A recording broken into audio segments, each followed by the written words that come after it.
સમાચાર રાજકોટથી પ્રાપ્ત થઈ રહ્યા છે। રાજકોટમાં જિલ્લા વિકાસ અધિકારીએ 11 ડોક્ટર્સને નોટિસ ફટકારી છે।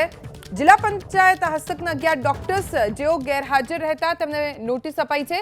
અમુક ડોક્ટર્સ 3 મહિના સુધી હોસ્પિટલે આવ્યા જ નથી તે વાતનો ખુલાસો થયો છે।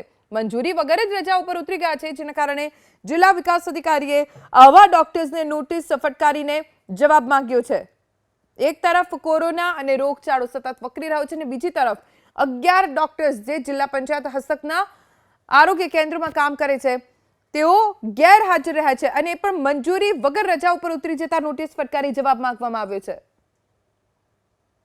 રાજકોટના ગ્રામ્ય વિસ્તારમાં આપણા 11 જેવા જે છે સીએસસી આવેલા છે। આ સીએસસીમાં બોન્ડેડ તબીબીને રેગ્યુલર એમબીબીએસ સાથે સાથે બોન્ડેડ તબીબીઓની નિમણૂક પણ કરવામાં આવેલી છે।